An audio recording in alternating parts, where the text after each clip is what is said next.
आज पत्रकारों की बात करते हैं, कहते हैं कि लोकतंत्र का चौथा स्तंभ है और ये टिका तभी है जब जनता का समर्थन मिला है और निष्पक्ष होकर हर एक मुद्दे पर बेबाकी से अपनी राय रखते हैं। वो समय हमें भी याद है कि जनता कर्फ्यू का आगाज हुआ, प्रधानमंत्री नरेंद्र मोदी ने कहा कि सब लोग अपने घरों में बने रहिए, लेकिन जो जरूरी सेवाओं से जुड़े हुए लोग हैं वो घरों से बाहर निकले, जिनमें स्वास्थ्य कर्मियों का जिक्र था, बहुत से लोगों का जिक्र था। और ये कहा गया कि मीडिया कर्मियों के लिए भी पाबंदी नहीं है, आपको हर एक चौक चौराहे पर रिपोर्टिंग करने की, तस्वीरें खींचने की अनुमति है, क्योंकि जनता जो घर में बैठी है उनको जो है आपको पल पल की खबर पहुंचानी है। ये प्रेस क्लब ऑफ जम्मू है और यहाँ से ही हर दिन की शुरुआत हर मीडिया कर्मी की होती है। एक पत्रकार की जिंदगी की एक अहम कड़ी ये माना जाता है, सुबह की शुरुआत की जाती है। लेकिन कल जिस तरह से एक मीडिया कर्मी ने सवाल पूछे और वरिष्ठ प्रशासनिक अधिकारी ने जवाब के तौर पर कहा कि मीडिया कर्मियों को हम फ्रंट लाइन वॉरियर की कैटेगरी में नहीं मानते, इसी पर हमने आज चर्चा की तमाम मीडिया कर्मियों से। क्या पत्रकारिता को इतना अहम नहीं माना जा रहा है?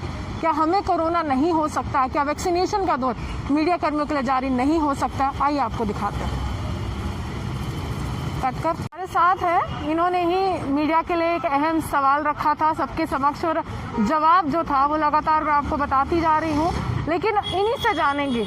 ये सबसे महत्वपूर्ण सवाल था कि जो देश का चौथा स्तंभ माना जाता है उसकी चर्चा कोई नहीं करता, लेकिन चौथा स्तंभ सबकी चर्चा करता है, न्याय की मांग करता है। उम्मीद थी इस तरह के जवाब की?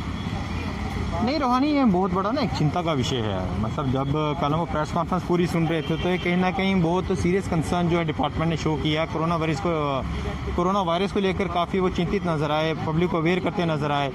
ऐसे में जो क्राइटेरिया इस टाइम गवर्नमेंट की तरफ से, MHA की तरफ से बताया गया है, उसमें अबव 45 ईयर्स और फ्रंटलाइन वॉरियर्स का जिक्र किया गया है, जिनको प्रायोरिटी बेस पर जो है वैक्सीनेट किया जाएगा।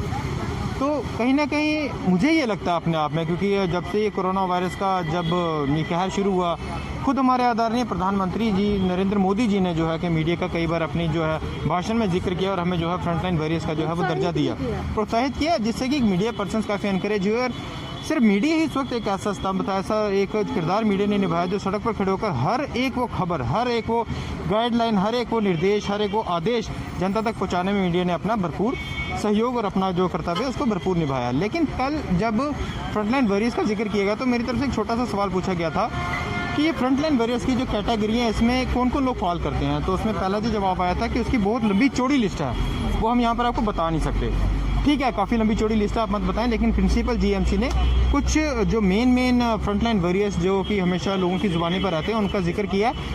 हैरानगी की बात यह है कि वो सारे सरकारी मुलाजिम, जिसमें उन्होंने रेवेन्यू की बात की और भी कई डिपार्टमेंट्स की बात की, फोर्सेस की बात की, हम आदर करते हैं फोर्सेस का। तो लेकिन कहीं ना कहीं प्राइवेट, मैं सिर्फ मीडिया की बात नहीं करूँगा, प्राइवेट एम्प्लॉय चाहे वो आपकी सुचारू सुविधा, ये जो कम्युनिकेशन सर्विस है वो सुचारू रूप से आपको चलाते हुए उन्होंने अपना किरदार निभाया, उन्होंने कहीं भी उनका जिक्र नहीं किया। लेकिन जब मैंने पर्टिकुलरली, क्योंकि हम कहीं ना कहीं मीडिया को रिप्रेजेंट करते हैं, तो हमारा एक दायित्व, हमारा कर्तव्य मीडिया के प्रति भी बनता है। तो मेरा एक सिंपल सा प्रश्न था कि क्या मीडिया को भी आप जो है फ्रंटलाइन वॉरियर्स की जो लिस्ट आपके पास आई है उसमें कहीं ना कहीं उनका दर्जा कहीं उनको मिला है? तो उनकी तरफ से साफ ना की गई और कहा गया कि हमारी तरफ से नहीं है, तो सेंटर की तरफ से गाइडलाइन। एक अहम सवाल ये है कि आमंत्रित किया जाता है, हमें मैसेजेस भेजे जाते हैं, संदेश के माध्यम से बताया जाता है कि इस आगे प्रेस वार्ता आप आ जाइए, तो क्योंकि आप जनता को ये पूरी जानकारी देंगे। हमें आमंत्रण मिलता है लेकिन वैक्सीनेशन की चर्चा नहीं होती। देखो, ये कहीं ना कहीं रूहानी हमारी ड्यूटी है, जो एक मीडियम है बिटवीन दी गवर्नमेंट हम कह सकते हैं, या बिटवीन दी जो भी कम्युनिकेटर्स हम हैं, चाहे वो किसी भी दो चीज़ों के दरमियान हो। तो हमारा एक जो काम है वो हमने अपना करना है, उसमें हमें चाहे आमंत्रण मिले, अगर ना भी मिले तभी हमें हमारा जो फ़र्ज़ है वो हम बखूबी निभाएंगे। लेकिन कहीं ना कहीं जो डिपार्टमेंट की जिम्मेवारी, रिस्पॉन्सिबिलिटी, अगर आपकी हर एक उस इंसान को लेकर आप अपनी रिस्पॉन्सिबिलिटी निभाते नज़र आ रहे हैं, तो क्या मीडिया के कर्मचारी वो मतलब इस देश का आप हिस्सा नहीं मानते या चौथा स्तंभ मानते नहीं, या कहीं ना कहीं आप उनको वो दर्जा देना नहीं चाहते कि यदि आप उनको वो दर्जा देते हैं तो कहीं ना कहीं आपके लूप होल्स और बाहर उभर कर आएंगे? तो ये कहीं ना कहीं बहुत बड़ा चिंता का विषय है। इस तरीके से जो नकारा गया सीधा सीधा कि मीडिया जो है फ्रंटलाइन वॉरियर्स की लिस्ट में नहीं है। हालांकि ये मेरा प्रश्न पूछने का जो मेन उद्देश्य था वो ये था कि कई जो यूथ है, लड़के लड़कियां, छोटे छोटे सिविलियंस, हम बात करेंगे 45 साल से ज़्यादा उम्र की बात की जा रही है, 45 के बीच में, तो फेसबुक की अगर आप अपना पेज खोलेंगे या सोशल मीडिया का, तो वहाँ पर आपको कतार मिलेगी लोगों की वैक्सीनेट करवाते हैं, और उन लोगों की मिलेगी जो लोग बिलो 45 ईयर्स हैं और फ्रंटलाइन वॉरियर्स की किसी कैटेगरी में फॉल नहीं करते। तो कहीं ना कहीं ये भी प्रश्न उठता है कि गिव एंड टेक का भी जो यहाँ पर मसला चल रहा है कि यदि डॉक्टर किसी को वैक्सीनेट कर रहा है 45 ईयर्स और मैं एज ए मीडिया पर्सन जाता हूँ, अपना नाम लेता हूँ कि मैं मीडिया को, तो मुझे वैक्सीनेट कर दो, तो वो वहाँ पर मेरे को या बिकॉज ऑफ रिलेशन या गिव एंड टेक के लिहाज से वो कर रहा है। यदि वैसे कर रहे हैं तो फिर अगर सीधा डायरेक्शन आ जाए कि मीडिया को भी फ्रंट लाइन वॉरियर, क्योंकि हमने पहले भी रोल अपना बखूबी निभाया और आगे भी निभाएंगे।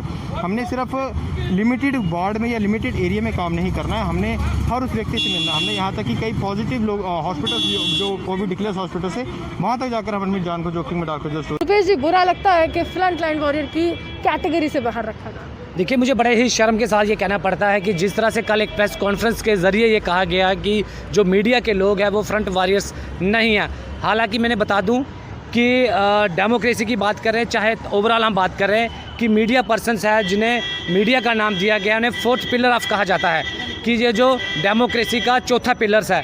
तो लेकिन इस तरह की बात करना मुझे लगता है बड़ी शर्म की बात है कि मीडिया पर्सनस के लिए ऐसा कहना कि वो फ्रंट वॉरियर्स नहीं रहे। हालांकि मैं आपको बता दूं, लॉकडाउन की बात कहूं कि सुबह जो लोग आप अखबारों में फ़ोटो देखते हैं वो हमारी खींची होती है और हमारा भी एक कर्तव्य होता है, हमारे भी बाल बच्चे हैं, हमारा भी परिवार है, हमें भी इस चीज़ का खतरा है। लेकिन हमारा ये कर्तव्य है कि जो भी हमारी जनता घर पर है उन्हें पूरे सूरत हाल जो है इस समय जम्मू कश्मीर के वो पता लगना चाहिए घर पर बैठे, ताकि उन्हें घर से बाहर आने की ज़रूरत ना पड़े। तो कल जिस तरह से प्रेस कॉन्फ्रेंस में कहा गया कि मीडिया पर्सन्स जो है उनके लिए टीकाकरण नहीं है अभी फ़िलहाल, उनके लिए हमारे पास कोई पॉलिसी नहीं है। अगर उनके पास कोई पॉलिसी नहीं है तो क्यों वो मीडिया को जिस तरह से कल एक प्रेस कॉन्फ्रेंस रखी गई वहाँ पर क्यों बुलाते हैं? हालांकि आप जानते हैं कि कोरोना किस तरह से फैल रहा है, लेकिन फिर भी उन्होंने कहा कि एक प्रेस कॉन्फ्रेंस है, वहाँ पे बुलाया गया सब प्रेस वालों को, वहाँ पर प्रेस कॉन्फ्रेंस की गई। तो ये कहीं ना कहीं बड़ा गलत है, मुझे लगता है कि इस तरह की बात कहना। और दूसरी बात कि जिस तरह से मीडिया कर्मी काम करते हैं, ना तो उनके लिए कोई पॉलिसी है, ना तो उनके लिए कोई इंश्योरेंस। हम बड़ी बात नहीं कहते, सरकार के लिए ये कोई बड़ी बात नहीं है कि जो मीडिया के लोग काम करते हैं उनके लिए कोई हेल्थ इंश्योरेंस ज़रूर होनी चाहिए, क्योंकि किसी भी वक्त कहीं भी कुछ भी हो सकता है। खासकर इस कोरोना काल में तो कुछ भी हो सकता है। और आप जानते हैं कि कुछ हमारे लोग हैं मीडिया के जो एग्रीडेटेड जर्नलिस्ट भी हैं, उनको भी कोई भी फ़ायदा नहीं दिया गया। चलिए हम मानते हैं कि एग्रीडेटेड जर्नलिस्ट की बात करते हैं, उन्हें भी कोई भी सरकार की तरफ से कोई भी फ़ायदा नहीं दिया गया। और इस तरह की बात इतने जो हाई लेवल पर लोग बैठे हैं वो कहेंगे तो मुझे लगता नहीं हमारा देश किस तरह से आगे चलेगा। ये बुरा लगता है कि तमाम उन दिनों में हमने काम किया जब लॉकडाउन का आगाज़ हुआ, तमाम लोग घरों में थे, हम बाहर थे, लेकिन आज हमें फ्रंट लाइन वॉरियर ही नहीं माना जा रहा प्रशासन की। देखिए, सवाल यहाँ पर ये नहीं है कि हमने लॉकडाउन में काम किया, सवाल ये है कि हम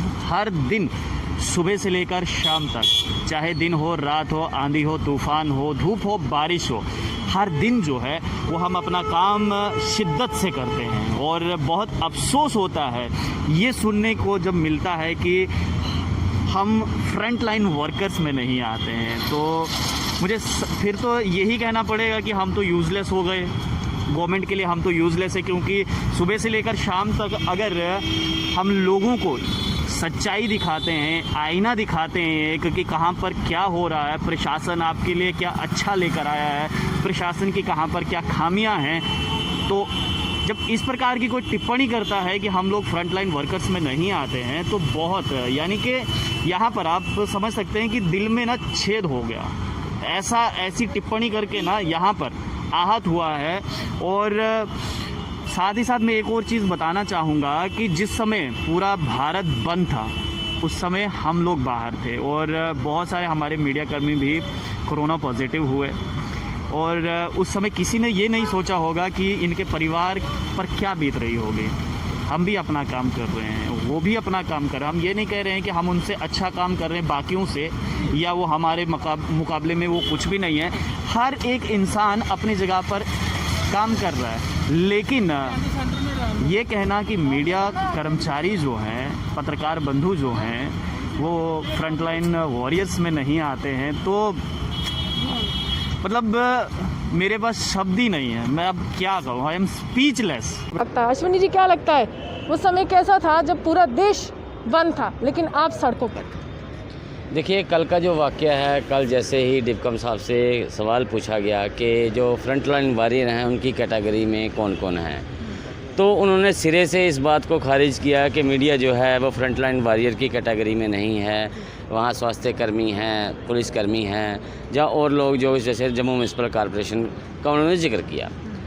अब एक सवाल यहीं से उठता है, बात करूँगा जब जनता कर्फ्यू लगा था उस टाइम प्रधानमंत्री नरेंद्र मोदी जी ने भी लोगों से कहा था कि अपने घरों पे रहें, अपने घरों पे टीवी पे देखें, पल पल की खबर आपको टीवी पे मिल रही है।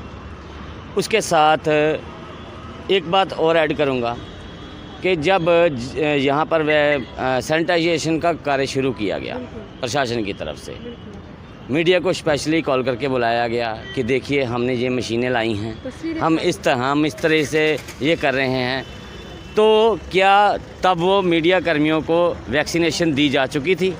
क्या मीडिया कर्मी जो थे वो कोरोना से पीड़ित नहीं हो सकते थे? एक चीज़ मैं आपको इस यहाँ पे ज़रूर कहूँगा कि जब आपकी ज़रूरत हो, आप ज़रूरत के अनुसार मीडिया का उपयोग कर सकते हो, लेकिन मीडिया को आप फ्रंटलाइन वॉरियर की कैटेगरी में नहीं डालोगे। चलिए मत डालिए फ्रंटलाइन वॉरियर की कैटेगरी में, कौन सा आपने कोई उनको कोई तगमा दे देना है। लेकिन जब यही बीजेपी पूरे कोविड काल के दौरान पिछले साल पकड़ कर मीडिया कर्मियों को प्रशंसा पत्र दे रहे थे, कोविड वॉरियर दे रहे थे, क्या यही बीजेपी की गवर्नमेंट है? जब बीजेपी के आपके नेता उन्हें फ्रंटलाइन वॉरियर मान रहे हैं तो फिर आप क्यों नहीं मान रहे? ये सवाल यही है कि आप अपनी सुविधा के अनुसार पत्रकारों का भी इस्तेमाल कर रहे हो। सर्टिफिकेट ऑफ एप्रिसिएशन से नवाजा जाता है, लेकिन मूलभूत सुविधाएं जो हर एक व्यक्ति चाहता है, हर एक नागरिक चाहता है, हालांकि दायित्व निभा रहे हैं अपना मीडिया कर्मी, लेकिन कहीं ना कहीं प्रशासन को भी आगे आना पड़ेगा। देश के प्रधानमंत्री की उन तमाम बातों को ज़मीनी स्तर पर, धरातल पर सही साबित करना होगा, जिसमें प्रधानमंत्री लगातार प्रोत्साहित करते रहे फ्रंटलाइन वॉरियर्स को और कहते रहे मीडिया कर्मियों के लिए कहीं ना कहीं कहूँगा कि बखूबी काम कर रहे हैं देश की जनता के लिए। अब यही बने हमारे देख रहे थे न्यूज़ नाउ जम्मू से वहाँ की रिपोर्ट।